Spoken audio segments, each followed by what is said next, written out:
नमस्कार, जनमंच में आप सभी दर्शकों का स्वागत है। आपके साथ मैं हूं आसिफ खान। जनमंच में आज बात बेरोजगारी की। देश में बेरोजगारी के आंकड़े लगातार बढ़ते जा रहे हैं और अब हालात ये हैं कि सही आंकड़े भी सामने नहीं आ पा रहे। चाहे किसी भी सेक्टर की बात की जाए, भर्तियां बहुत ज्यादा हैं, वैकेंसीज बहुत ज्यादा हैं, लेकिन उसके अनुरूप पद नहीं भरे जा रहे। यही हाल कमोबेश राजस्थान का भी है। राजस्थान बेरोजगार एकीकृत महासंघ पिछले लंबे समय से रोजगार के लिए धरना प्रदर्शन कर रहा है। सभी सरकारों के सामने उन्होंने अपनी बात भी रखी, लेकिन उसका कोई स्थायी समाधान नहीं निकल पाया। फिलहाल कांग्रेस सरकार ने बेरोजगार भत्ता देने की घोषणा जरूर की है। ये एक सराहनीय कदम जरूर माना जा सकता है, लेकिन ये क्या वाकई बेरोजगारी का जो है वो स्थायी समाधान है या फिर इससे आगे भी एक कदम और जाना होगा। हाल ही में गहलोत सरकार ने लड़कियों के लिए 3500 रुपए और लड़कों के लिए 3000 रुपए बेरोजगारी भत्ता की घोषणा की है, लेकिन बेरोजगार संघ क्या इससे सहमत है? क्या बात यही रुक जानी चाहिए या फिर वाकई जो है हर सेक्टर के अंदर जो भर्तियां हैं उनको भरा जाना चाहिए, जो वैकेंसी उनको भरा जाना चाहिए? आज इसी पर बात होगी। सबसे पहले उपेन, मैं आपके पास आऊंगा चूंकि मुद्दा आपसे जुड़ा है, इसलिए उपेन, आपने पिछले 5 साल के अंदर भी लगातार सरकार के आप टच में रहे, आपने सरकार को कई ज्ञापन दिए, बावजूद उसका स्थायी समाधान नहीं निकल पाया और जब तक सरकार कुछ फैसला ले पाती, नई सरकार स्टेट के अंदर आ गई। वर्तमान में स्थिति क्या है और अब आप क्या चाहते हैं? देखो, वर्तमान में स्थिति यही है कि सिस्टम अभी सुधरा नहीं है। जो नई सरकार आई थी इसको हमने समर्थन दिया था। राजस्थान के युवाओं की यह थी कि आशा थी सरकार आते ही सिस्टम में कहीं सुधार होगा। हालांकि डिप्टी सीएम और मुख्यमंत्री जी से हम मिले, अच्छा रेस्पॉन्स मिला, कई काम भी हुए, लेकिन अब वर्तमान में जो मंत्रियों के पास जाते हैं वो तो ज्ञापन दे के हंसने लग जाते हैं। यानी कि अभी जो जितना में विश्वास था वो विश्वास पे खरे नहीं उतर रहे। जो बेरोजगारी भत्ता दिया वास्तव में धन्यवाद के पात्र है। हम धन्यवाद देना चाहते हैं कि बेरोजगारी भत्ता दिया, जिससे जो आर्थिक स्थिति से कमजोर जो छात्र जो पढ़ाई कर रहे हैं, कोचिंग कर रहे हैं, उनको फायदा होगा, लेकिन रोजगार के अवसर भी उनको उत्पन्न करना होगा, क्योंकि रोजगार नहीं मिला तो आने वाले समय में बेरोजगारी सबसे बड़ी समस्या होगी। वर्तमान में 1.5 लाख से ज्यादा भर्तियां लंबित है। पूर्ववर्ती सरकार ने 5 साल निकाल दिया, लाठी और मुकदमे दिए, लेकिन उन 1.5 लाख से ज्यादा भर्तियों को पूरा नहीं किया। आज चाहे पंचायत राज एलडीसी हो, चाहे विद्यालय सहायक हो, चाहे परिचालक भर्ती हो, चाहे नर्सिंग भर्ती हो, चाहे रीढ़ शिक्षक भर्ती 2018 के 26,000 हो, तमाम पदों पर आज भर्तियां लंबित हैं और तमाम विभागों पर पद खाली। हम कहते हैं कि प्रतिवर्ष जितने रिटायर्ड होते हैं प्रतिवर्ष भर्तियां निकालो। हमें 15 लाख का जुमला नहीं चाहिए। जितने लोग रिटायर्ड हो प्रतिवर्ष भर्तियां आनी चाहिए, सिस्टम में सुधार होना चाहिए, मुकदमे और हमें जुमले नहीं चाहिए। हमें बेरोजगारों को रोजगार चाहिए। ठीक है, मैं फिर से आऊंगा उपेन आपके पास में, क्योंकि मसला जो है वो वाकई बहुत गंभीर है। पंकज मीणा साहब, आसिफ, अगर हम पिछले 5 साल की बात करें तो पिछले 5 साल में भारतीय जनता पार्टी के नेतृत्व में जो सरकार थी, अगर सरकारी नौकरी के केवल आंकड़े की बात करें तो 3 लाख से ज़्यादा सरकारी नौकरियां दी गई और उसमें केवल 1,38,000 तो शिक्षा विभाग में दी गई। जब हमने 2013 के अंदर सरकार संभाली थी, जब हमारे पास हमने सरकार करने का हमको मौका मिला, तो उस वक्त स्थिति ये थी कि शिक्षा विभाग के अंदर 48% पद ही केवल भरे हुए थे, 52% पद खाली थे। और जब हम 2018 के अंदर जब हमारा सरकार का कार्यकाल पूरा हुआ, उस वक्त स्थिति थी कि शिक्षा विभाग के अंदर 92% वैकेंसीज भरी जा चुकी थी और केवल 8% वैकेंसीज थी। अगर इसी तरह हम एक एक विभाग की बात करें, हमने सचिवालय के कर्मचारी के भर्ती करने की कोशिश की, मंत्रालय कर्मचारियों की भर्ती करी। इस प्रकार से पूरे 3 लाख का सरकारी नौकरी हमने देने की कोशिश की, परंतु दुर्भाग्य हमारे साथ एक था, जो एक बड़ा रहस्य की बात थी, जो हमको 2018 में आते आते अंत में पता लगा। कांग्रेस के महासचिव सुशील शर्मा का एक पत्र सबके सामने आता है, जो नियुक्ति दी जाती थी, जिन बेरोजगारों को नियुक्ति पत्र दिए जा चुके थे, उनको अपॉइंटमेंट लेटर इशू हो चुका था, उनको ज्वाइन करने की तारीख आ गई थी, उस वक्त एक पत्र आता है कि साहब ये भर्तियां आचार संहिता का उल्लंघन है और इनको भर्ती को रोक दी जाए। एक बड़ी स्पष्ट सी बात समझ में आई उस पत्र को देख के कि कहीं ना कहीं प्रत्यक्ष अप्रत्यक्ष रूप से कांग्रेस के सहयोगी लोग, कांग्रेस के पीछे से समर्थन करने वाले लोग पूरे 5 साल तक भर्तियों को प्रभावित करने में लगे रहे और उसी का परिणाम था कि बहुत बड़ी संख्या के अंदर कोर्ट में वैकेंसियां लंबित रही।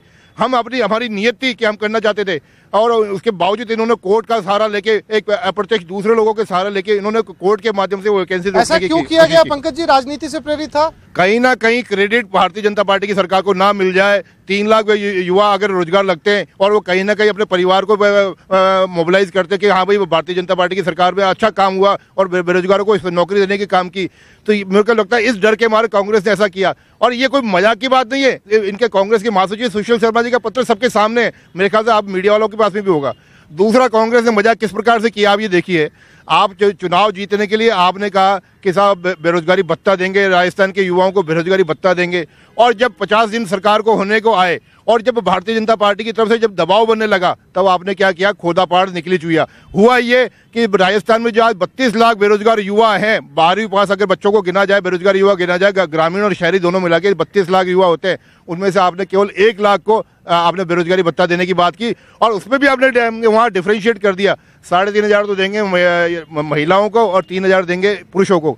आप अच्छे से जानते हैं, हमारा सामाजिक ताना बाना बहुत अच्छे से समझते हैं। आज पुरुषों के पास, बेरोजगार युवाओं के पास घर चलाने की जिम्मेदारी होती है, जिम्मेदारी ज्यादा युवाओं के पास होती है। आप उनको 500 रुपए कम दे रहे हैं। जब आपने घोषणा 3,500 की थी, तो 3,500 रुपए युवाओं को पूरे क्यों नहीं दिए जा रहे, और पूरे राजस्थान के बेरोजगार युवाओं को क्यों नहीं दिए जा रहे? ठीक है अर्चना जी, ये सीधा सीधा गेंद इन्होंने आपके पाले में डाली है। और आपने अपने कार्यकाल के दौरान, जब बीजेपी की सरकार आई थी, तो आपने जब आपका कार्यकाल था, तो आपने जानबूझकर बेरोजगारों को नौकरी नहीं लगने दी।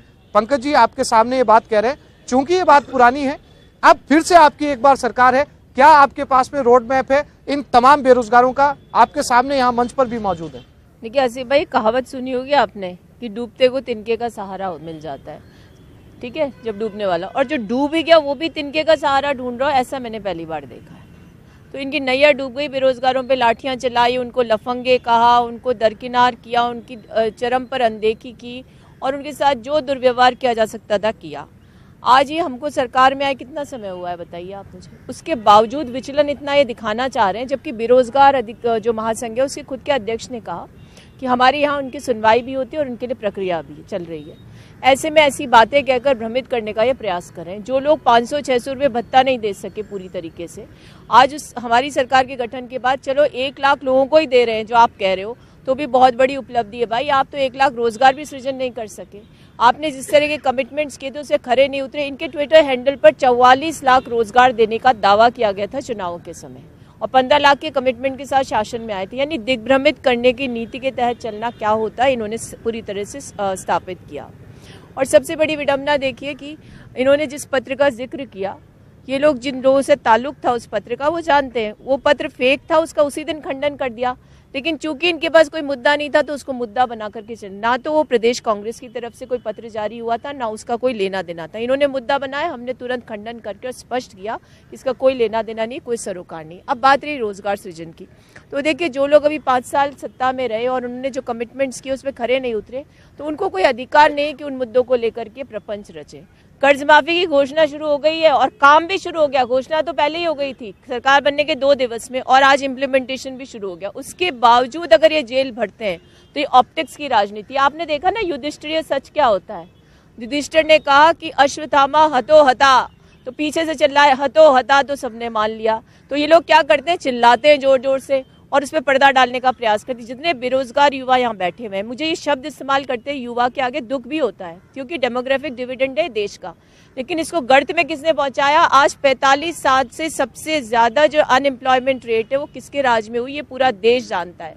और जो आपका सेंट्रल स्टैटिस्टिक कमीशन है उसके जो सदस्य है उन्होंने क्यों इस्तीफा दिया? क्योंकि आप डेटा के साथ फजिंग करते हो। आप बताना नहीं चाहते कि बेरोजगारी कितनी है देश में। तो नीतियां है नहीं, योजना है नहीं। कांग्रेस की माननीय अर्चना जी एक बात कह रहे थे कि विपक्ष जिस तरह से प्रेशर बनाए हुए 1.25 महीने सरकार को आए हुए हैं, तो विपक्ष जिस तरह से सामने आया और जिस तरह से उनकी सीटें जीत के आई है कि वो पूर्व में हम कांग्रेस को देखें, वर्तमान में भारतीय जनता पार्टी जिस तरह से विपक्ष में अपना जनाधार मजबूत के आधार पर जितने प्रत्याशी जीत के आए हैं, उसके आधार पर जो संगठन जिस तरह से कार्य कर रहा है, कि वो चाहे वेतन बेरोजगारी भत्ता से संबंधित मामला हो, चाहे किसानों को कर्जा माफ संबंधित मामला हो, हर मामले के लिए संगठन और विपक्ष लगातार उस पर अपनी नजर बनाए हुए और इस बात को उठाए हुए कि जो वादे जो जन घोषणा पत्र में जो क्या है कि ये जन घोषणा पत्र उस तरह से नहीं रह जाए जो इंदिरा गांधी जी ने एक बार गरीबी हटाओ के संदर्भ में दिया था।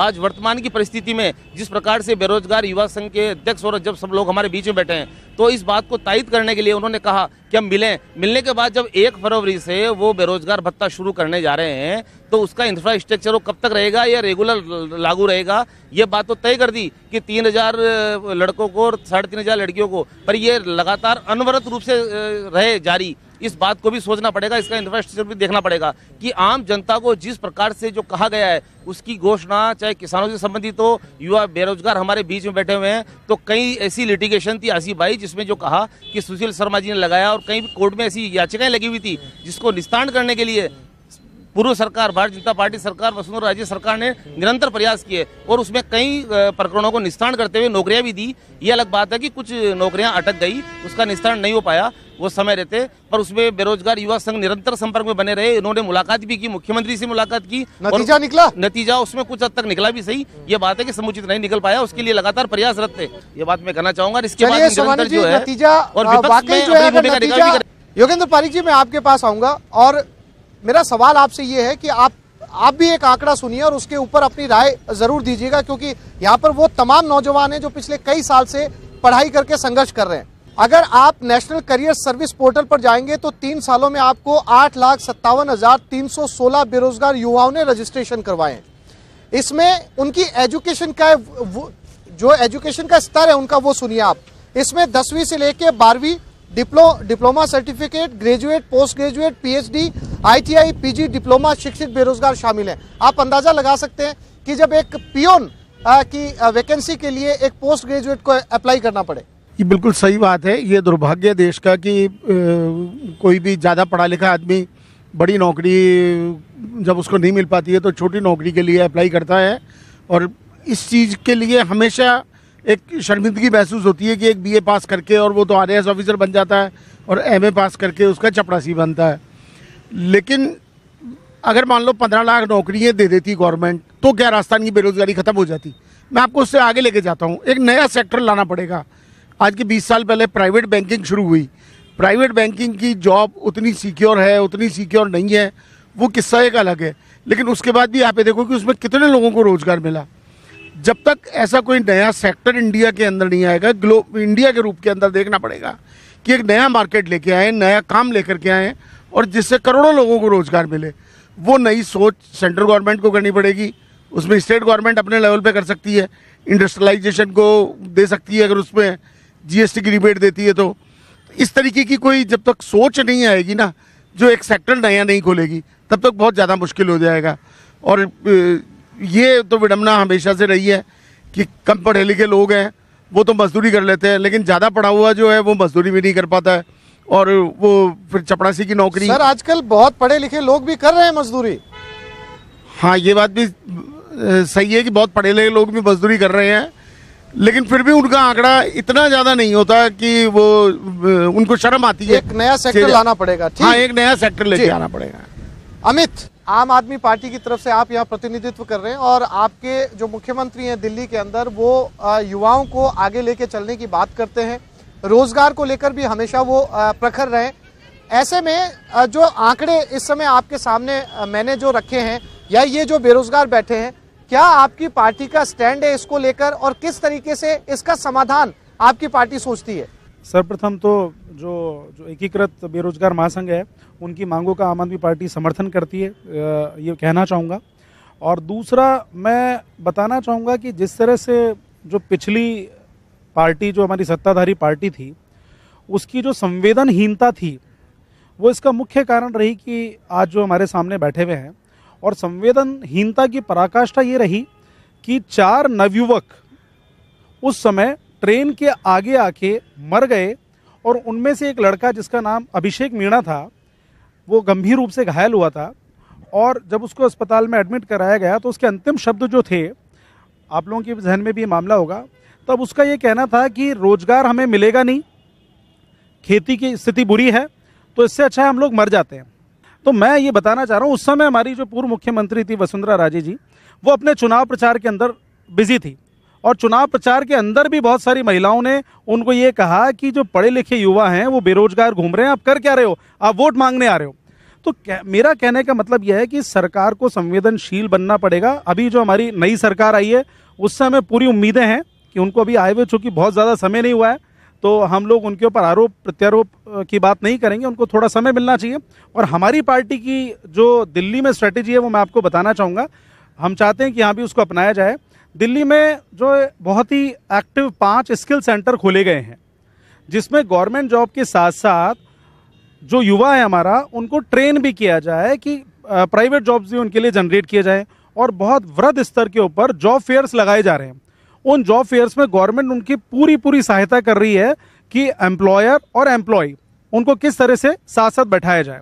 तो जब विधानसभा के अंदर दोनों पार्टियां आपस में बैठ के, मैं पूरे सम्मान पूर्वक की बात कह रहा हूँ, कटाक्ष नहीं कर रहा, जब अपना पैसा बढ़ाने के लिए, एमएलए की सुविधाएं बढ़ाने के लिए जब सम्मान पूर्वक साथ बैठते हैं और चर्चा करते हैं, तो क्यों नहीं बेरोजगारों के लिए आपस में बैठे एक दूसरे की टांग खींचने की जगह? दोनों को साथ बैठना चाहिए और समाधान करना चाहिए। ठीक है उपेन, आप इतने सारे बेरोजगार युवाओं के साथ यहाँ पर पहुंचे हैं और आपने अपना बाकायदा एक बेरोजगार एकीकृत महासंघ भी बना रखा है। इन बेरोजगारों की किस तरीके की समस्याएं आपके सामने आती हैं? क्योंकि ऐसा नहीं है कि सभी लोग जयपुर से हैं, सारे अलग अलग जिलों से यहाँ पर पढ़ाई के लिए पहुंचते हैं, फिर कॉम्पिटिटिव परीक्षा की तैयारी करते हैं, घर से पैसे खर्च करके वो यहाँ पर रहते हैं। तो कितनी मुश्किलों का सामना इनको करना पड़ता है और किस तरीके के आश्वासन इनको मिलते हैं? क्योंकि निश्चित तौर पे बहुत सारे युवा तो वापस भी लौट गए होंगे। देखो, आपने देखा होगा कि टॉक में थोड़े दिन पहले अवसाद वाके रीट के एक मेरिट होल्डर ने आत्महत्या कर ली है, अवसाद में अपनी जान दे दी, और 4 लड़कों ने जो अलवर की जो घटना हुई थी। लेकिन वर्तमान में सिस्टम ऐसी है कि भर्तियां निकाली जाती है, रिजल्ट निकलवाने के लिए प्रदर्शन करना पड़ता है, रिजल्ट आ जाए तो उसकी ज्वाइनिंग के लिए प्रदर्शन करना पड़ता है, और अधिकारी गलती ऐसी करते हैं, प्रश्नों में कोर्ट में अटक जाती है, एकल पीठ, डबल पीठ और सुप्रीम कोर्ट। आज ये तमाम युवा बैठे हैं, कोई एलटीसी 2018 का परिणाम का इंतजार कर रहा है, कोई सेकंड ग्रेड का परिणाम का इंतजार कर रहा है, कोई 26,000 की ज्वाइनिंग का इंतजार कर रहा है। लगातार हर बेरोजगार अवसाद में जा रहे हैं। हमारी लगातार मांग ये रही संगठन की, सिस्टम में सुधार हो, गलती करने वाले अधिकारियों के खिलाफ कार्रवाई होनी चाहिए। जो बीजेपी के प्रवक्ता बोले उनको धन्यवाद देना चाहूंगा कि कम से कम आप लोगों को बेरोजगारों की पीड़ा का पता तो चला। सत्ता में थे, आपने एक बार भी मिलने की कोशिश नहीं की। मैं मीडिया के माध्यम से जोर जोर से चिल्लाता था, हमारी मांगे मान लो, हम जिंदाबाद बोलेंगे, भाजपा जिंदाबाद बोलेंगे, लेकिन मांगे नहीं मानी, न मुख्यमंत्री मिली, और हमने कहा कि भाजपा मुक्त राजस्थान करेंगे, वो किया। और वर्तमान जो सरकार है, हम कह रहे हैं कि राजस्थान के युवा है जो सत्ता परिवर्तन करना जानता है, किया, आगे भी करेगा। यदि वर्तमान सरकार भी ये सोचेगी कि युवाओं के साथ हम खेल खेल लेंगे, युवाओं को आश्वासन दे देंगे, क्योंकि युवा समझ चुके हैं आने वाले लोकसभा चुनाव भी है, और चुनाव तो हमेशा आते जाते रहते हैं, लेकिन राजनेताओं की राजनीति खत्म करने का काम राजस्थान के युवा बेरोजगार करेंगे। कि सिस्टम में सुधार हो, समयबद्ध भर्ती हो, लंबित भर्तियां पूरी हो, मुकदमे वापस हो, और जो सिस्टम में जो बैठे हैं अधिकारी गलतियां करते हैं, 10-10 प्रश्नों को डिलीट कर देते हैं, उनके खिलाफ कार्रवाई का नियम हो। जब तक सिस्टम नहीं सुधरेगा, और प्रतिपक्ष जो विपक्ष है और पक्ष है, दोनों को बैठकर बेरोजगारों के पक्ष में सोचना होगा, राजनीति नहीं करनी होगी। अब तक केवल युवाओं के नाम पे राजनीति कर रहे थे, किसानों के नाम पे राजनीति कर रहे थे, लेकिन राजनीति नहीं, वो आत्महत्या कर रहे, उनके माँ बाप पे क्या गुजरती है मैं देखता हूँ। लोग रोते हैं, किसी कैंसर है, किसी के माँ नहीं, किसी के बाप नहीं, वो रोते हैं, उनके आंसू मैं देखता हूँ। मेरे कार्यालय में आज प्रतिदिन 200 बेरोजगार आते हैं, उनको आंसुओं के देखते मैं सुबह से शाम तक अधिकारी और मंत्रियों के चक्कर काटते रहता हूँ। कहता हूँ इनकी मांगे सुन लीजिए, या अवसाद में अपनी जान दे देंगे। पंकज जी रिएक्ट करना चाहेंगे? हमारी सरकार का आखिरी विधानसभा का जो सत्र चल रहा था, माननीय गृह मंत्री गुलाब जी कटारिया ने विधानसभा के पटल के ऊपर जितने तरह के आपके जो प्रश्न आ रहे हैं, इनका सबका एक जवाब दिया था, और उस जवाब के माध्यम से उन्होंने एक आंकड़े रखे थे कि देखिए हमने 3 लाख रोजगार गवर्नमेंट नौकरियां दी, प्लस अगर उनको सारों को मिलाया जाए, रोजगार सृजन को उसमें जोड़ा जाए, तो 5 साल के अंदर हमने 16 लाख से ऊपर रोजगार सृजन और नौकरी देने का काम किया। उपेन पटेल साहब बहुत अच्छे नेता हैं, बेरोजगार की मांग समय समय पर उठाते रहते हैं, और मैं इनसे कहना चाहूँगा कि आपके बहुत सारे कांग्रेसी मित्र विधायक भी हैं, आप उनसे एक बार विधानसभा के अंदर एक प्रश्न लगा के देखिए, क्या हमारे गृह मंत्री गुलाब जी कटारिया का वो स्टेटमेंट जो विधानसभा में दिया गया वो झूठा था क्या? ये चीज़ अर्चना जी भी पूछ सकती है। अर्चना जी, आज सरकार में आप 20 साल के अंदर बमुश्किल से 100 के आंकड़े पे पहुंची आज कांग्रेस। अगर आप बार बार भी बात करिए बीजेपी ने बेरोजगारों के लिए कुछ नहीं किया, तो मैं 20 साल का आंकड़ा, मैं 20 साल का हिसाब आपसे जानना चाहता हूँ। 20 साल, आज 20 साल की अगर बात करें तो 10 साल बीजेपी की सरकार रही, 10 साल कांग्रेस की सरकार रही। 10 साल जो कांग्रेस की सरकार रही, 1998 से 2003 का, ये बेरोजगार संघ के अध्यक्ष इस बात को अच्छे से जानते होंगे। 1998 से 2003 के पीछे 5 साल के अंदर आपने एक रोजगार नहीं दिया था। अरे सुनिए उपेन जी सुनिए, आपकी बात पूरी हुई ना, आप सुनो, आप ऐसे स्लीपिंग पार्टनर मत बनो कांग्रेस के। आप सुनो बात, 1998 से 2003 तक 5 साल में आपने एक रोजगार नहीं दिया आपने। अगर 2008 से 3 की बात करें, और अगर हमारी पिछले 10 साल की तुलना करें, तो आपने 10 साल के अंदर हमारे गए 5 साल है ना, उसे आधी नौकरी भी नहीं दी कांग्रेस ने, और फिर आप हमको कहते हैं कि बेरोजगारों के लिए कुछ नहीं किया और कांग्रेस ने बहुत किया। आप किस मुखलाते में बड़ी मुश्किल से 100 के आंकड़े पहुंचे। अर्चना जी, इतना घमंड ना करिए। आप आज 50 दिन आपकी सरकार हुए, अशोक गहलोत साहब कह रहे हैं कि जो जेल में जाएगा उनको देख लेंगे। आज मुख्यमंत्री इस प्रकार सरासर एक धमकी दे रहा है। आप कौन से गांधीवादी नेता होने की बात कर रहे हैं? इस प्रकार से धमकी कब तक देंगे? और जहां तक बात है किसान कर्ज माफी की, ये किसानों के आंखों में धूल झोंकना छोड़िए। आप ये सर्टिफिकेट बांट रहे हैं, आप कोई किसान कर्ज माफी नहीं कर रहे, ये किसानों के भावनाओं के साथ आप छलावा कर रहे हैं। अगर आपने किसानों की कर्ज माफी की है तो मुझे बताइए कौन से वित्त प्रबंधन की है? ठीक है मैम, लगातार सरकार के सामने अपनी आवाज उठा रहे हैं, किसी की जो है वो नौकरी रुकी हुई है, किसी की भर्ती रुकी हुई है। तमाम तरह के अलग अलग लोग बैनर के साथ इस कार्यक्रम में यहाँ पर पहुंचे। सबसे पहले आप कुछ कहना चाह रहे थे, फिर मैं पीछे जाता हूँ।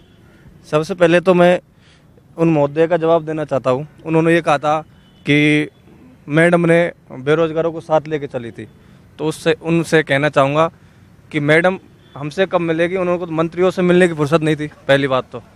दूसरी बात, हम लोग जब मिलने जाते थे मंत्रियों के पास, तो हम मिलने जाते थे तो हम पे लाठीचार्ज होके और हम जेल में गए थे। 7 जून को हमने एक उसके लिए हमने यही लाठीचार्ज नहीं करते थे, इनका युवा मोर्चा भी मारता था। उसके बाद हमको जेल ले जाया, अगर हम भाजपा वहाँ पे गए कार्यालय पे, फिर हमको तुरंत जेल में पटका गया। तो और फिर दूसरे महोदय जी कह रहे थे कि कोर्ट में हमको जाने की जरूरत नहीं पड़ेगी ना, आप सिस्टम में सुधार कर दो ना, सिस्टम में सुधार कर दो, कोर्ट में जाने की शरण नहीं पड़ेगी हमको। आप लोग कहते हैं कि कोर्ट में अटकवा दिया, हम तैयार नहीं है। बेरोजगारी के धैर्य की परीक्षा मत लो आप लोग, ये बेरोजगार सबसे बड़ा मुद्दा है पूरे देश में। ठीक है, इसलिए धैर्य की परीक्षा मत लो। आपके पीछे आपको खड़ा होना पड़ेगा। मैं रीट लेवल फर्स्ट 26,000 चयनित बेरोजगारों के बारे में बोलना चाहूँगा। पहली बात, 26,000 भर्ती 11 फरवरी को हो गई थी, 1 साल पूरा होने को जा रहा है। पहले सिंगल बेंच में थी, अब डबल बेंच में आ गई। डबल बेंच में फैसला भी ओपन नहीं हुआ है। दूसरी बात, पहले से जो पोस्टेड हैं वो दोबारा से रिपीट हो रहे हैं इसी भर्ती में। 6,000 लोग ऐसे हैं, 6-7 हज़ार जो दोबारा से रिपीट हो रहे हैं। अगर उनको ही नौकरी देनी थी तो ये 26,000 की भर्ती निकाली क्यों थी? सिस्टम में सुधार होना चाहिए। राजनीतिक मुद्दा बेरोजगारों को बनाया जाएगा तो बेरोजगार सिस्टम के खिलाफ होंगे। मैं सबसे पहले तो सूचना सहायक के रिजल्ट के लिए बोलना चाहूँगा। सर 2013 में लास्ट वैकेंसी आई थी सूचना सहायक की, उसके बाद में 2018 में आई है। और सर 1 साल कंप्लीट हो चुका है, लेकिन अभी तक फाइनल परिणाम जारी नहीं हुआ। और सर अब थोड़े दिन में आचार संहिता लग जाएगी और अभी तक ज्वाइनिंग भी नहीं दी। और इसके अलावा मैं कंप्यूटर टीचर के लिए बोलना चाहूँगा। सर आज तक राजस्थान में कंप्यूटर टीचर की वैकेंसी आई नहीं है सर, तो जल्दी से जल्दी कंप्यूटर टीचर की वैकेंसी निकाली जाए। हम यहाँ कुछ लड़के आए हैं, कुछ इकट्ठे होके कई दिनों से संघर्ष कर रहे थे। हमारा हाई कोर्ट में एक राजस्थान हाई कोर्ट की चतुर्थ श्रेणी की। साथ ये भी बताइए, राजस्थान के किस हिस्से से आप यहाँ पे संघर्ष कर रहे हैं? मैं टोंक से आया हूँ, कुछ मेरे साथी है, सवाई माधोपुर है, कोटा, सीकर, झुंझुनू, जैसलमेर का भी एक व्यक्ति यहाँ पे आया हुआ है। आप भले नीचे कर लीजिए। तो आज हम यहाँ पे राजस्थान हाई कोर्ट का जो चतुर्थ श्रेणी का सिर्फ 10th की बेस पे वो भर्ती मेरिट पे होनी थी, लेकिन उसका रिजल्ट 1 साल तक रोक लिया। अब रिजल्ट भी हम निकलवाएं, पढ़े भी हम ही, पैसा भी हम ही खर्च करें, सारा काम हम करें, तो आप लोग क्यों बैठे हुए हैं? मतलब क्या मैं ऐसे करते रहेंगे क्या? हम फॉर्म भर दो, रिजल्ट के बारे में सोचना छोड़ दो, इसका मतलब हम ही उसको निकलवाएंगे, तो हमें कॉपी चेक करने दे दो। तो हमें इतने अभी मिलके हम ज्ञापन दे के आए हैं, हमारी कोई सुनवाई नहीं होती। और RTI मैंने लगाई है, स्लिप हमने न्यायाधीश को, सब लड़कों ने यहाँ पे पत्र लिखे हैं, 200 पत्र एक ही बात को अगर रिपीट करते हैं तो उनका ध्यान क्यों नहीं जाता इस मुद्दे पे? मैं तो ये पूछना चाह रहा हूँ। ना सिर्फ इस मुद्दे पे, बेरोजगारी भत्ता दे के हमें क्या साबित करना चाहते हैं? दूसरा, मैं एक और बात मैं कहना चाहता हूँ कि जिन लोगों को नौकरी लग चुकी है, मीणा कैटेगरी या ST कैटेगरी के, तो उनके बच्चों को भी आरक्षण मिलता है। वो पहले से पैसा अच्छा कमा रहे हैं, नौकरी लग के उनके बच्चों को फिर से फीस माफ हो जाती है क्योंकि वो उसी कैटेगरी के हैं। वो तो योग्य हो चुके हैं, उनको आरक्षण तो बंद करो, उनके बच्चों को आरक्षण खत्म कर दिया जाए। जो जिस नौकरी में लग चुका है उसके बच्चों को आरक्षण नहीं मिले, पहले दो, कोई बात नहीं, बराबरी में आने दो उन्हें समाज को, कोई बात नहीं, इक्वलिटी कॉन्सेप्ट होना चाहिए कॉन्स्टिट्यूशन का, लेकिन ये ऐसे कब तक चलेगा? ठीक है, आपके पीछे और भी नौजवान है, वो पीछे आप खड़े हो जाइए। मैं राजस्थान रोडवेज में 2009-10 और 10-11 में परिचालक भर्ती का अभ्यर्थी हूँ। उस समय विभाग ने अनियमितता करके गलत लोगों का चयन कर लिया, जबकि हम सेलेक्टेड बंदे थे, उनको मेरिट से बाहर कर दिया। उसके बाद हमने राजस्थान हाई कोर्ट में अपील की। राजस्थान हाई कोर्ट की एकल पीठ और खंडपीठ का डिसीजन हमारे पक्ष में आया। खंडपीठ का डिसीजन था कि भर्ती का रिवाइज रिजल्ट जारी करो और जो योग्य अभ्यर्थी है उनको नियुक्ति दी जाए। रोडवेज ने इस फैसले को मानने के बजाय सुप्रीम कोर्ट में चैलेंज किया और सुप्रीम कोर्ट का भी डिसीजन यही आया कि जो खंडपीठ का डिसीजन था उसी का डिसीजन दिया कि इन बच्चों का इस भर्ती का वापस रिवाइज रिजल्ट जारी करके इनको नियुक्ति दी जाए। उस डिसीजन को आज आए हुए 1.5 साल हो गए। 28 अगस्त 2017 को डिसीजन आ गया था सुप्रीम कोर्ट का। रोडवेज ने उस डिसीजन के पालना में सिर्फ रिवाइज रिजल्ट जारी किया है और आज 1.5 साल से हम नियुक्ति के लिए दर दर भटक रहे हैं। हमने बीजेपी सरकार में मंत्री से, डिपार्टमेंट से, आज कांग्रेस गवर्नमेंट बन गई, खाचरियावास जी के पास में हम कम से कम 5 बार जाए, हमें आश्वासन के अलावा और कुछ नहीं मिल रहा है। ठीक है, 10 साल से हम संघर्ष कर रहे हैं। ठीक है। आप अभी हमारे शिक्षा मंत्री का एक स्टेटमेंट आया था कि हम वहाँ पे विद्यालय सहायक लगाएंगे, पंचायत सहायक को लगाएंगे। तो सर हम जो बीटेक BCA MCA करे हुए हैं तो सर ये क्या करेंगे सर? आप 5 साल में कोई वैकेंसी नहीं निकालते हो सर। और जैसे सूचना सहायक के लिए निकाली 1300, आपकी 3500 सीटें खाली होते हुए भी 1300 सीट आती है वैकेंसी, वो 5 साल में। तो सर ये कोई मतलब नहीं है सर। ठीक है। आप मेरा एक ही मुद्दा है कि रीट शिक्षक भर्ती अभी लेवल 2 की 28,000 की भर्ती हुई थी, उसके अंदर सरकार ने लगभग 20,000 को नियुक्ति दे चुकी है, अभी भी लगभग 8,000 सीटें खाली है। उसके बारे में मैं सरकार से ये अनुरोध करता हूँ कि लोकसभा चुनाव आने वाले और इसमें लोकसभा चुनाव से पहले जो आचार संहिता लग रही उससे पहले रिक्त रहे 8,000 पोस्टों पर जल्दी से जल्दी नियुक्ति दिलाने की कृपया करें, हमारा यही अनुरोध है। ठीक है, मैं आपके पास आऊंगा। एक बार जरा सा सवाल मैं पंकज जी से और सोमानी जी से भी ले लेता हूं। पंकज जी, ये तमाम युवाओं का आपने सुना, मैंने इसलिए इनको बीच में रोका पंकज जी कि 1.5 लाख से ज्यादा भर्तियां अभी तक लंबित हैं और जिनके सिलेक्शन हो चुके हैं वो तक अपनी नौकरियां पाने के लिए संघर्ष कर रहे हैं। ऐसे में अब आपकी विपक्ष के नाते जिम्मेदारी इसलिए भी ज्यादा बढ़ जाती है कि आपके सपोर्ट की इनको फिलहाल सबसे ज्यादा जरूरत है। देखिए, राजस्थान के किसान हो चाहे युवा हो, उनके लिए भारतीय जनता पार्टी सदैव उनके साथ खड़ी है और उनके संघर्ष में कंधे से कंधा मिला के उनके साथ संघर्ष करेगी। इसमें कोई किंतु परंतु नहीं है। जिस प्रकार से किसानों के लिए अभी हमारा भारतीय जनता पार्टी का आंदोलन चल रहा है और उससे जिस प्रकार से माननीय मुख्यमंत्री अशोक गहलोत जी घबराए हुए हैं, जिनको नींद भी नहीं आ रही, इसी तरह से बेरोजगारों के पक्ष में भी भारतीय जनता पार्टी सदैव खड़ा है और संघर्ष करेगा। जहाँ तक बात है ये लिटिगेशंस की, देखिए इसमें मैं बड़ा स्पष्ट कहता हूँ, कांग्रेस हो चाहे भारतीय जनता पार्टी का शासन हो, लिटिगेशंस में हमेशा सरकार के हाथ बंधे होते हैं, मजबूर होती है। और अगर कांग्रेस के प्रतिनिधियों के पास में लिटिगेशंस का कोई बहुत अच्छा तोड़ हो कि नहीं हम तो हाई कोर्ट से ऊपर भी जाके कोई समाधान कर सकते हैं, तो स्वागत है उस बात का। ठीक है, सोमानी जी। जो चर्चा सभी हम सुनते आ रहे हैं और बार बार जिस प्रकार से कांग्रेस के लिए यादव साहब ने भी कहा, उपेंद्र जी ने भी, कि अब हमारी मांगे सुनी जा रही है, ये इम्प्लीमेंट कब तक होगी देखने लायक बात। आसिफ भाई, जब 2012-13 की जो पेंडिंग थी लिटिगेशन, वो आज तक निस्तारण नहीं हो पा रहा उनका, और वो जो लोग नए युवा जिन्होंने भर्ती दी थी उनके दाढ़ी आने लगी थी, वो सीधी सफेद आ गई। जब तक निस्तारण नहीं हो पाया, ऐसा वापस तो नहीं हो जाएगा कांग्रेस सरकार में। और दूसरी बात ये भी, एक बात मेरे पास सुनिए कि जब लोकसभा चुनाव आ रहे हैं तो अभी आप जब सब तरह के वादे कर रहे हैं, राहुल गांधी जी जब राजस्थान में आए तो उन्होंने ये बात कही थी कि हमारी कांग्रेस का एक मंत्री आप जनता से मिलेगा। सिर्फ 2-3 शिक्षा मंत्री को और 2-3 मंत्री को छोड़ के कोई मंत्री किसी भी कार्यकर्ता को नहीं मिल रहा है, गेट बंद है, अभी तक स्टाफ नहीं लग पाया आपके। और आप कह रहे हैं राहुल गांधी ने कहा है कि उस घोषणा कर चुके हैं। सिर्फ लोकसभा चुनाव तक का ये जूझना जो आप जनता के सामने देख रहे हैं और जनता के सामने घोषणा कर रहे हैं, ये मैं सब बेरोजगार युवाओं से कहना चाहता हूं कि लोकसभा चुनाव बाद इस बात की भी तायद करें कि कांग्रेस वास्तव में ऐसा नहीं हो कि पहले जो 5 साल सरकार रही और 21 सीटें आ गई मात्र, तो युवा वापस 21 सीट पे ना खड़ा कर दे। ठीक है, संक्षेप में मैम, अभी सत्ता से बाहर हुए हैं और पर उपदेश क्या बोलते हैं उसे, कुशल बहुतेरे, तो अभी से देने लगे उपदेश हमको। ये तो उपदेश आपकी अरे आप सुनो तो सही, आप दोनों ने प्रवचन दे दिया, हम तो कुछ नहीं बोले।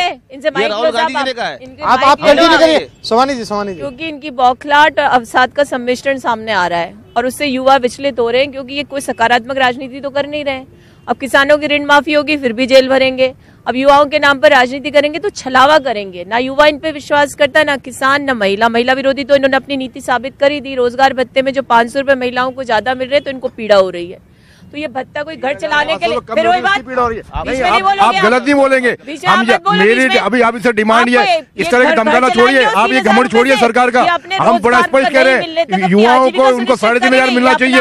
युवाओं को जिसको आपने वादा किया 3,500 मिलना चाहिए। आप उस विषय के ऊपर बात करिए ना। हम डिबेट करेंगे नहीं, बिल्कुल आप मत करिए, आपकी कोई दिक्कत नहीं है। आप इस प्रकार से धमकाने का काम नहीं कर सकते। आप चैनल के ऊपर बैठे, आप कोई पीसीसी के अंदर नहीं बैठे। आप ये भाषा पीसीसी के अंदर यूज करिए। आप चैनल पे बैठे कैमरे के सामने। आप अपनी बात पूरी करिए पंकज जी। हिंसा की पराकाष्ठा डिबेट का माध्यम नहीं हो सकती। आप अपनी बात, गाल बजाना चाहते हैं, नंबर बढ़ाना चाहते हैं, वास्तविकता से मुंह चुरा रहे हैं। ये वो लोग हैं जिन्होंने युवाओं से कहा पकौड़े बनाओ और रोजगार सृजन मानते हैं, उसको एंटरप्रेन्योरशिप मानते हैं। मुद्रा लोन जो दिया इन्होंने 23,000 रुपए, उससे एक दुकान खुल जाएगी क्या मेरे भाई? पकौड़े की दुकान नहीं खुलेगी। ये तुमको छलने का काम कर रहे थे, तुमको मरने के लिए इन्होंने मजबूर किया। 28 विद्यार्थी मित्रों ने आत्महत्या की इनके राज में, इन्होंने सुनवाई नहीं की। कंप्यूटर शिक्षकों को बेदखल कर दिया। संविदा कर्मियों के लिए कमेटी बनाएंगे, उस पर इन्होंने कोई काम नहीं किया। और ये जो उपेन यहाँ बैठा और इसके सारे साथी बैठे हैं यहाँ इसीलिए बैठे हैं कि ये खुद मान गए कि दाढ़ी सफेद इनके राज में हो गई। तो सुनिए मेरी बात, हम जिस इच्छा शक्ति के साथ आए उसको भी मैं बता देती हूँ। जहाँ लिटिगेशन होगा वहाँ हम यहाँ पर अपना वकील मजबूती से खड़ा करेंगे ताकि जल्दी से जल्दी स्टे वेकेट हो, रोजगार मिल सके। और ये जो सारी बातें की जा रही है इन फिगर्स को लेकर के, ये तो भ्रमित करने वाले फिगर्स हैं।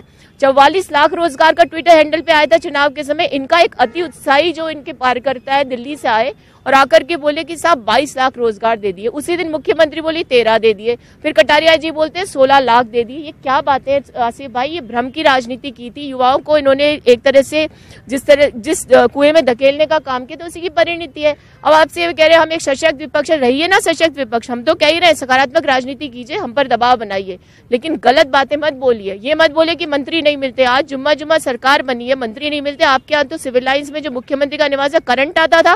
मंत्री छोड़ो, आप लोग कहाँ जा पाते थे बताओ? आम आदमी की तो सुनवाई नहीं हुई वहां पर कभी भी।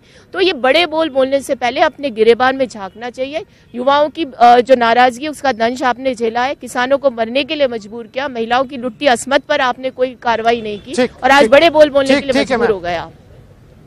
सर बड़ी विकट समस्या है ये, क्योंकि भर्तियां अटकी हुई हैं। 1.5 लाख जो है वो भर्तियां अभी तक लंबित पड़ी हैं और जिनकी नौकरियां लग चुकी है, आप भर्तियों को छोड़िए, जिनकी नौकरियां लग चुकी हैं वो तक प्रदर्शन कर रहे हैं कि उनको जो है वो जल्द से जल्द नियुक्तियां मिले।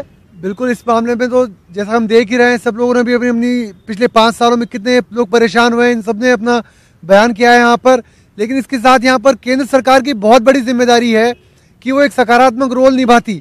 लेकिन उसके उलट जैसा कि हम देख रहे हैं NSSO के डेटा छिपाए जा रहे हैं, बेरोजगारी का आंकड़ा छिपा रहे हैं। ये इनका मानव संसाधन मंत्रालय जो है वो पूरी तरह से 5 वर्ष तक निष्क्रिय रहा। इसका एक उदाहरण मैं आपको देना चाहता हूँ। जावड़ेकर जी ने एक घोषणा की थी कि 4 वर्षीय टीचर ट्रेनिंग कोर्स हम लेके आएंगे, जिसमें ऐसे टीचर्स हम लोग बनाएंगे जो कि आगे भविष्य के अंदर बेरोजगारी की समस्या ही ना आने दें। आज आप NCT की वेबसाइट खोल के देख लीजिए, उस कोर्स को इन्होंने बहुत ही बड़े फंक्शन करके उसको जारी कर दिया और अभी भी वो पोस्टपोन है। डेटा पूरा इन्होंने छिपाया हुआ है। डेटा देंगे कैसे? अभी अर्चना शर्मा मैडम ने बताया कि किस तरह से 23,000 में एक सिर्फ ठेला लग सकता है। ऊपर से इसका बखान कर रहे हैं कि EPFO का आंकड़ा देख लीजिए। EPFO का आंकड़ा मजबूरी में डिमोनेटाइजेशन के बाद इनफॉर्मल सेक्टर से फॉर्मल सेक्टर में जबरदस्ती लोगों का अपना रजिस्ट्रेशन कराना पड़ा, वो आंकड़ा ही प्रस्तुत कर रहे हैं कि ये हमने यहाँ पर रोजगार बढ़ाया है। ये सारे आंकड़े इन्होंने दिए पूरे झूठे हैं।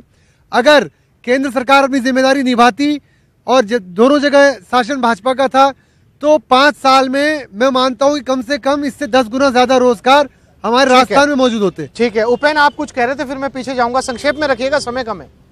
देखो, वर्तमान सरकार कई चीजों के लिए मैं धन्यवाद देना चाहूंगा, चाहे बेरोजगारी भत्ता हो, चाहे किराया वाली बात हो, चाहे व्याख्याता भर्ती परीक्षा की तिथि बढ़ानी हो और चाहे 7,000 चयनितों को नियुक्ति देने का मामला हो। लेकिन साथ में एक चीज भी सामने आई है, अभी थोड़े दिन पहले की बात है, हॉस्टल वार्डन का अभ्यर्थी समाज कल्याण मंत्री के पास वहां पहुंचे, मैं भी वहां गया, लेकिन उन्होंने अभद्रता की, इनको भगा दिया गया। तो मैं इस मीडिया के माध्यम से ये कहना चाहूंगा कि राजस्थान के युवा बेरोजगार किसी पार्टी विशेष के साथ नहीं है, वो काम के साथ, आप काम नहीं करोगे, अभद्रता नहीं करोगे तो हम लोग उग्र प्रदर्शन भी करेंगे और सड़कों पे आएंगे। ठीक है, पीछे पीछे पीछे कुछ नौजवान है। सरकार योग्य प्राथमिक शिक्षक चाहती है, जबकि सरकार के द्वारा ही 87% बजट कम कर दिया गया है प्राथमिक शिक्षक प्रशिक्षण के ऊपर से। और वो अभी NCT ने नया नियम निकाला था, उसमें B.Ed प्रशिक्षणधारियों को BSTC के अंदर शामिल कर लिया था कि वो भी लेवल फर्स्ट, जो कि केवल प्राथमिक शिक्षा के लिए रखा गया है, उसमें उनको शामिल कर रहे हैं। अगर इस तरीके से सरकार सब में फेरबदल करती रहेगी तो वो चाहती है कि योग्य शिक्षक मिले, तो वो एक असंभव सी बात हो जाती है। अगर वो चाहती है कि उनको योग्यता चाहिए तो वो सबको एक अलग अलग आंकड़े रखें, अलग अलग उनकी योग्यताएं रखें और उसके आधार पर अपनी भर्तियां करवाएं, ताकि सभी अपने अपने क्षेत्र में अपनी योग्यता दिखा सके। ठीक है जी सर, हमारा हॉस्टल वार्डन का सर रिजल्ट आया हुआ आज 3 महीने को आया और हमारी अभी तक डॉक्यूमेंट्स वेरिफिकेशन भी नहीं हुआ। तो हम सरकार से निवेदन करते हैं कि हमारा जल्द से जल्द डॉक्यूमेंट्स वेरिफिकेशन करवाया जाए और हमें नियुक्ति दी जाए। मैं आप सबका अवगत कराना चाहूँगा कि अभी अवधेश जी ने हमें हाईकोर्ट ग्रुप डी भर्ती के बारे में बताया, लेकिन इसके साथ साथ हमारा भर्ती का रिजल्ट परिणाम जारी भी हो सकता था। लेकिन मैं आपको बताना चाहता हूँ कि हमारे साथ मीडिया बंधु भी कोऑपरेट नहीं कर रहे हैं। हम 5 से 6 बार 7 बार कम से कम भास्कर कार्यालय जाए, पत्रिका कार्यालय जाए, हमारी न्यूज़ को कोई प्रकाशित ही नहीं करता। वो लोग डरते हैं कि हाई कोर्ट का मामला है, इसमें गलत क्या है, हाई कोर्ट हो, सुप्रीम कोर्ट हो, कोई भी हो, लेकिन इसमें डरने की क्या बात है। तो मैं ये कहना चाहूँगा कि मीडिया बंधु हमें कोऑपरेट करें। ठीक है, खड़े हो जाइए आप। मैं चूरू से आया हूँ। कांग्रेस सरकार ने 2013 में LDC भर्ती निकाली थी 19,445 और उसमें से 7,000 को ज्वाइनिंग उस टाइम में दे दी गई थी। फिर किसी कारणवश कोर्ट में भर्ती चली गई थी और उसके बाद सुप्रीम हाई कोर्ट से होते हुए सुप्रीम कोर्ट चले गई थी। फिर 19 नवंबर 2016 को हमारे पक्ष में फैसला आ गया था। हमने बीजेपी गवर्नमेंट में लगातार संघर्ष किया, लेकिन हमारे कोई भी सुनवाई नहीं हुई, क्योंकि वहाँ पे अधिकारियों का मंशा ये कर दिया गया था सीएम के प्रति कि ये गवर्नमेंट कांग्रेस सरकार की भर्ती है, तो हमें किसी प्रकार इसको पूरा नहीं करना है। हम सीएम से भी कई बार मिले तो वो तन्मय कुमार जी का नाम लेती और तन्मय कुमार जी ये कहते थे कि सीएम जाने, और सीएम कहती थी कभी राठौर जी जाने।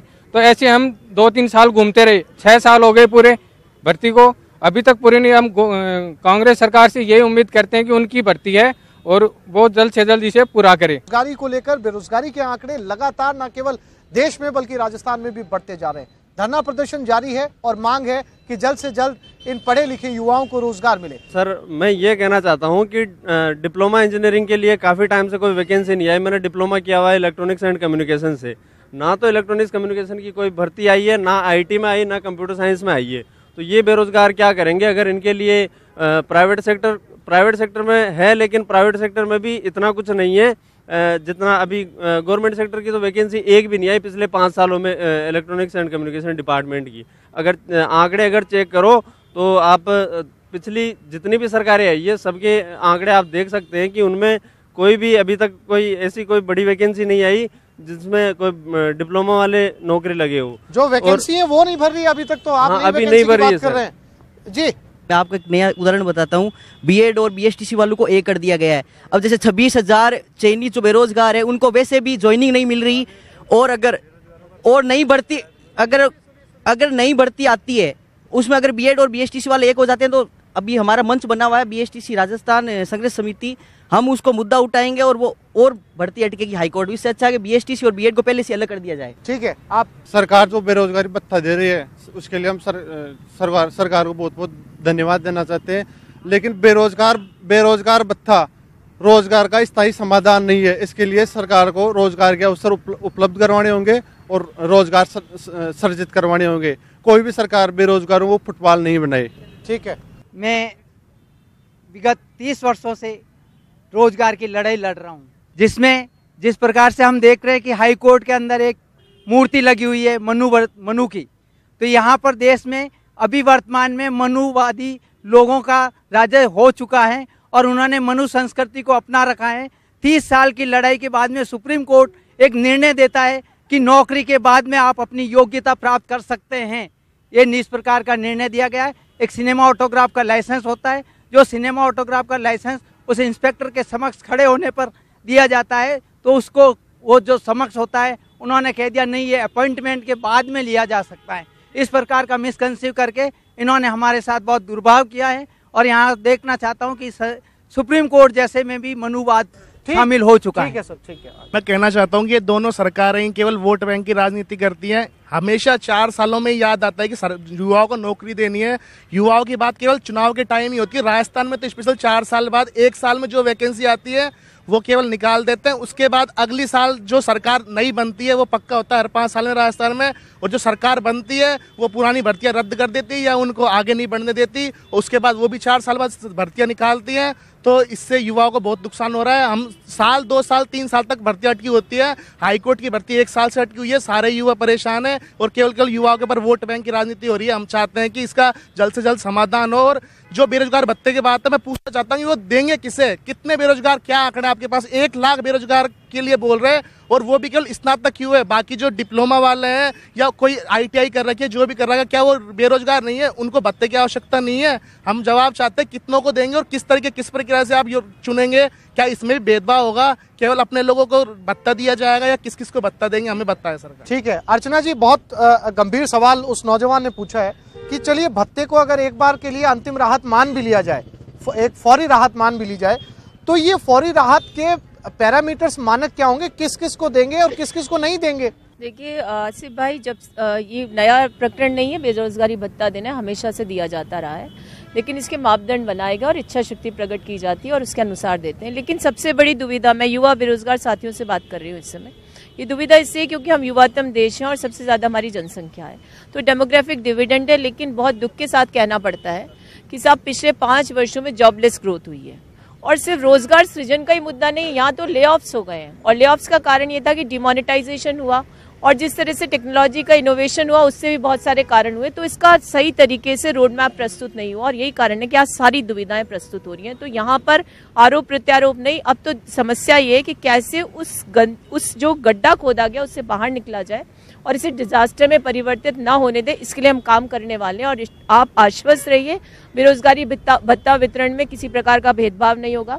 रोजगार सृजन के लिए जितने भी काम किए जा सकते हैं वो हम करेंगे। लंबित भर्तियों को जो न्यायपालिका में अटकी हो उनको भी विकेट करवा के सारी चीज़ों को और आपके पक्ष में काम करने का काम करेंगे और हमारा ये कमिटमेंट है आपसे और युवाओं के साथ जो कमिटमेंट है उसे पूरा करने के लिए भरोसा दिला रही है कि आप जितनी भीड़ यहाँ पर बैठी है अगले जनमंच के अंदर ये लोग यहाँ पर नहीं होंगे, इनको रोजगार मिल चुके होंगे। देखिए, रोजगार मिलने की बात नहीं है, इनको ये विश्वास हो जाएगा कि सब सरकार काम कर रही है। अगर कोई चीज लंबित है न्यायपालिका में तो उसको तरीके से विकेट कराया जाता है, वो करवाएंगे हम। और उसके साथ साथ आपको हम ये आश्वस्त करते हैं कि इनकी तरह जो स्किल डेवलपमेंट वाली बात थी उसमें स्कैम नहीं होगा। इनके खुद के मंत्रियों ने जाकर, इनके अधिकारियों ने जाकर सारे सेंटर्स को बंद करवाया। ये सारी चीजें इस सरकार में आपको देखने के लिए नहीं मिलेगी। संस्थागत भ्रष्टाचार का उन्मूलन करने के लिए हम आए और कृत संकल्पित हैं। हम उम्मीद भी यही करते हैं कि जितनी भी लंबित भर्तियां हैं वो जल्द से जल्द भरी जाए और जिनकी नौकरियां लग चुकी हैं उनको नियुक्तियां भी जल्द से जल्द मिले, क्योंकि बेरोजगारी एक बड़ी समस्या है और जिसकी वजह से देश के युवा, राज्य के युवा हतोत्साहित होते हुए नजर आ रहे हैं। उम्मीद करते हैं कि आने वाले समय के अंदर इस सबसे बड़ी समस्या के ऊपर काबू पाया जा सकेगा। आप तमाम मेहमान इस कार्यक्रम में आए, चर्चा में हिस्सा लिया, आप सभी मेहमानों का बहुत शुक्रिया, धन्यवाद।